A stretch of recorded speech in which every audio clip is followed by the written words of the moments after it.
All right, the Chargers just signed a unique offensive lineman with a lot of upside. And this is kind of a thing that teams that are in a rebuilding or retooling or whatever you want to call it stage, this is the exact kind of signing that you would expect from a team with a good culture and a team with a good coaching staff. This is the kind of signing that the Baltimore Ravens make, and all of a sudden he's really good. The Pittsburgh Steelers make, and all of a sudden he's really good, right? Even you can start throwing the Detroit Lions in there, and he's really good.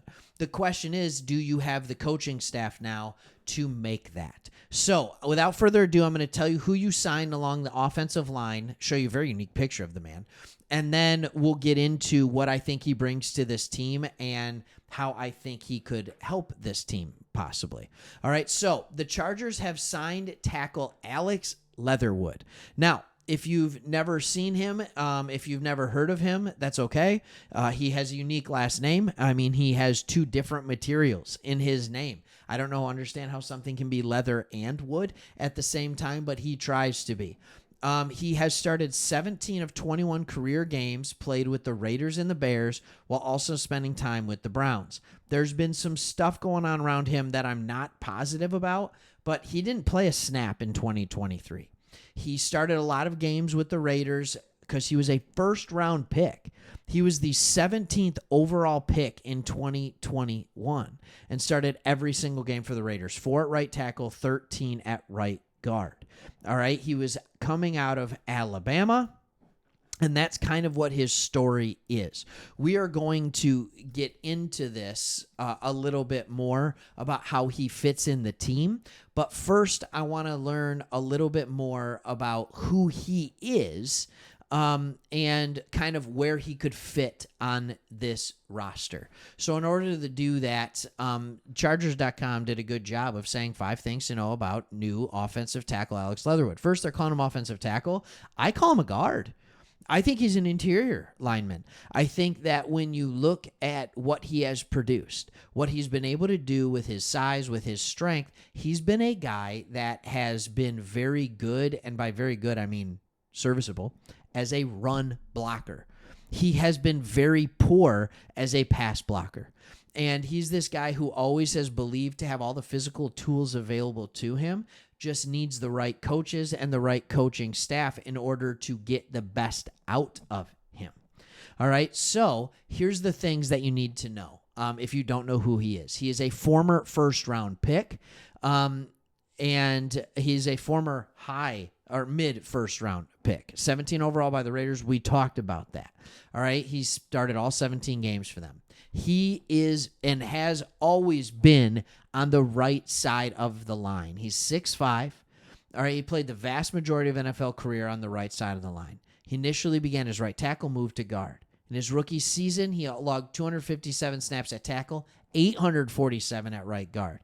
And during his time with the Bears, he played 27 snaps at right tackle and 3 at left guard. He is more comfortable on the right side. Now, he was very, very good at Alabama. His physical tools and traits allowed him to be starting there very early.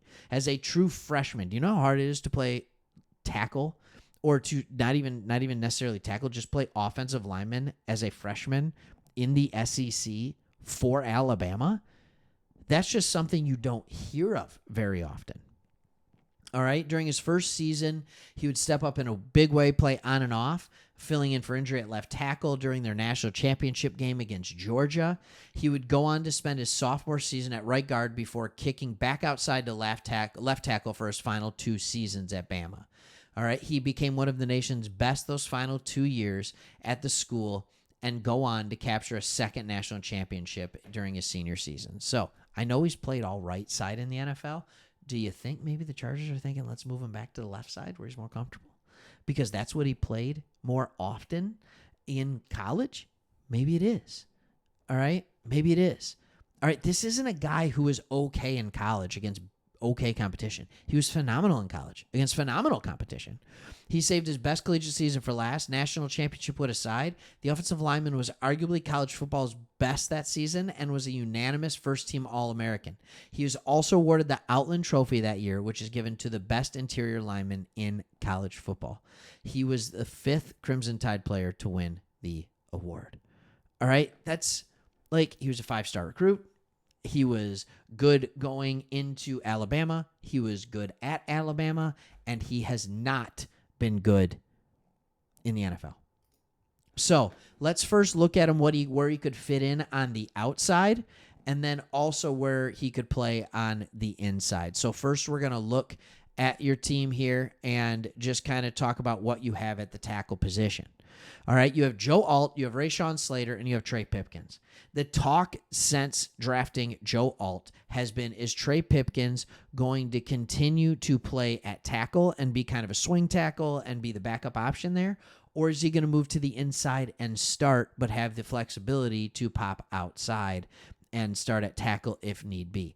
I think this question with Leatherwood, you have to ask yourself the question, all right, so if we have Pipkins, do we just put Leatherwood on the inside and give some depth to the inside, or does it allow you to have more depth on the outside? I think you could do a little bit of both.